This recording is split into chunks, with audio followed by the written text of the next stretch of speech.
Hi, it's good to be back with you for week 8 of Sweeter Than Chocolate Hebrews 11. I hope you've had a great week of study. This week we've seen a radical shift in Israel as they've moved from the time of the judges to the rule of kings. The monarchy in Israel starts off pretty simply as a united kingdom. It's one king ruling over the 12 tribes of Israel. Next week, we're going to get into the division of the kingdom, which is where a lot of people get lost. It's not that it's all that hard. It's just that it isn't explained in churches as much as there are a lot of things from, say, the New Testament. So this week, we'll review where we've been. We'll learn a little about the geography of Israel, and I promise it will be fun. And we'll start getting down the basics of the United Kingdom and the Davidic line that comes from it. All right? So up to this point, our look at Old Testament history has been pretty simple with essentially one plot line. We started in the beginning with God, who created Adam. We followed his descendants, starting with Abel and Seth and moving down through Enoch, Noah, Abraham, Isaac, and Jacob. With Jacob, we saw the beginnings of the nation of Israel, and the storyline begins to follow this people group. We saw them enslaved in Egypt, delivered from Egypt, wandering in the wilderness under Moses, and eventually entering the promised land under Joshua. Then, as they begin to possess the promised land, the rule moves to a series of judges. We see a lot of different people, but for the most part, everything is very linear as a progression of main characters move on and off the scene. When we hit the times of the kings, however, everything changes. And for a lot of people, the text starts getting hard. And there's a reason for this. This is what it is. During the time of the kings, we shift for a time from one basic storyline to two. And not only that, we have more than one historical account of the time period of the kings. And we see that Kings and Chronicles overlap in a lot of their material. So we're getting two different accounts of a lot of the stories. We also have some of the prophets bringing messages during the same time frame. So this is why it feels a little crazy at times when you're trying to just get a handle on it. But here's the deal. If we can understand the basic framework for each storyline, then we can go back and start understanding how and where the prophets fit in relation to those. Today, we're just going to focus on the first of those storylines. But before we do that, I want to lay a little groundwork with a very simple and hopefully fun geography lesson. All right? You stick with me. I promise it's going to be okay. You may not realize this, but on the palm of your hand is a reasonable map of the nation of Israel. Now, to see this map, you're just going to take and hold your left hand with your palm facing you. And you can do it with your right hand too. You just need to make sure your thumb is facing to the left. All right? Now, the country of Israel is about the shape of this portion of my hand. Over here by my thumb is the Mediterranean Sea. Egypt is down over in this area. Along the outside of my hand is the Jordan River, or as we like to say in Chicago, the Jordan River, as in at guard, number 23 from North Carolina, Michael Jordan. We're still stuck in the 90s up here in regard to basketball. Now, you certainly don't have to like basketball or Michael Jordan to make this work, but I sure use a mental hook whenever and wherever I can find it. And this hook becomes more memorable when you say it like you mean it, as in Jordan. Did you know Israel is only about the size of New Jersey? That's always made me wonder why it is that it's so hard for us to get a handle on biblical geography. Well, one of the reasons for this is that we're talking about not only the land, but the passage of time. So cities change hands and change names. The land belongs to one group of people and then another group of people. Cities exist and then are destroyed, or they're named something entirely different. So unlike the United States, which is pretty easy to get a handle on because it has a short history, Israel's a lot tougher because we're looking at a much greater span of time. So if everything's changing, where do you start? Well, I think the best thing to do is at least get a handle on some of the things that are stable. So today, in addition to getting just the very basic lay of the land, we're going to learn 5 important bodies of water in the Bible. Now, the first 3 rhyme, and if you go to Israel, you can buy yourself a t-shirt with them on it like this.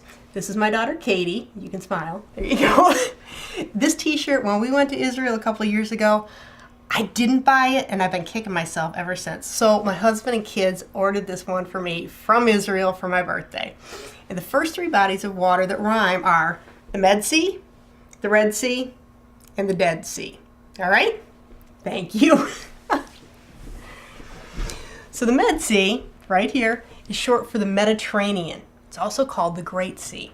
The Red Sea, which is in Egypt, it's a little off the map. The Dead Sea is also called the Salt Sea. So those are the ones who rhyme. Now we're going to add in the final 2, which is the Sea of Galilee, which is actually a freshwater lake, and, you got it, the Jordan River. So when you put it all together, it goes like this. The Med Sea, the Red Sea, the Dead Sea, the Sea of Galilee, and the Jordan River. Isn't that easy? Okay, so that's your little background on the basics of the land. Now, back to the history. If you can get a handle on the division of the kingdom, you will be well on your way to untangling the Old Testament. Again, we're going to start with the United Kingdom. So here we go. As you'll remember, during the time of Samuel, later in his life, the people cry out for a king. Now, strangely, they want to be like the nations around them. The nations with flesh and blood kings whom God, their true king, had defeated. It's crazy, but God listens to their request. He warns them what a king will do. And then he gives them Saul to be their first king. And Saul is king over all 12 tribes, and we have a united kingdom under one monarch. Now, Saul starts out as a hesitant king, but it doesn't take long before he gets full of himself and falls out of favor with God because of his blatant disobedience. Because of his rebellion, God chooses a replacement. The man God chooses is not one of Saul's descendants. Instead, he chooses a shepherd named David, who Samuel anoints as king. But he anoints him a long time before he actually assumes the crown. Now, it's David's family that will always be on the throne in Israel. We know this because God says that, so it's going to happen.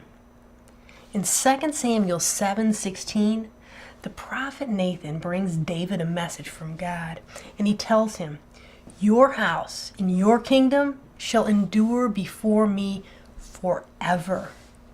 Your throne shall be established forever." So with this, we have one of the constants we can remember.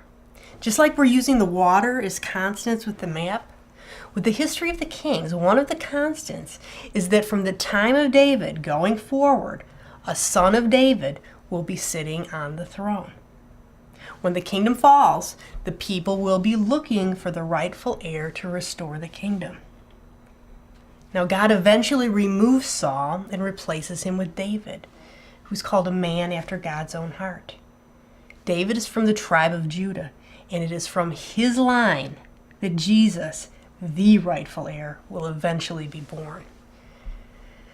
David's son Solomon reigns over the United Kingdom of Israel after his father. And up to this point, we still have the whole single storyline thing going on. But Solomon does not follow God like his father David had done. Instead, he multiplies wives, and foreign wives at that. He multiplies chariots, and eventually his foreign wives turn his heart from God. And because of this, God takes the kingdom from his son Rehoboam. Now, before we feel too badly for Rehoboam, we need to realize that he too makes bad decisions. Instead of listening to the wise counsel of those who had served his father, Rehoboam listens to his friends and assures the people he will be harder on them than his dad Solomon had ever been. And so 10 of the tribes reject the kingship of Rehoboam. And we'll look at the story of the division and at the other 10 tribes next week. Right now, we're going to remain focused on the Davidic line that remains. Now, Rehoboam rules the southern portion of Israel, which will become known as Judah. And it's made up of the territory of the tribes of Judah and Benjamin. In the south, in Judah, the kings are a mixed bag. Some are bad, some are good. One is very good, and one is bad to the bone. Kingship moves like you would expect it to, from father to son, down the Davidic line. Now, there's one little hiccup with a nasty queen from the north, but that's another story for another day. The south also has the Levites and the temple in Jerusalem, which is the capital. Next week, we'll get into the nitty-gritty of the division of the kingdom. But for now, remember that Samuel is the hinge character between the judges and the kings. And that when everything starts getting messy and the kings are hard to keep track of, one stable fact is that the kings of the southern kingdom are always in the line of David. Now, if you're in a group, take some time to consider how having a handle on the timeline of the Old Testament will help you as you read and study the Word. After that, I'd like you to think through your entire lesson and consider how people's obedience or disobedience to the Word of God affected the rest of their lives. What kind of application can we make from this to our lives and how we respond to the Word of God? And before you wrap up, go ahead and post your response to either or both of those questions on the blog. I have one more assignment for you this week as we close our time. I would love it if you would take a little time this week to explain the map of Israel to someone else. Now, I don't mean like send them a link. I want you to do this so you cement this into your heart and mind. I want you to just take some time to talk through it. You may think that you've got it just by listening to me, but if you tell someone else, that's really going to help it to cement there. It's one thing to follow along. It's another thing to know something well enough to explain it. So this week, take a little time to explain the map of Israel to someone else.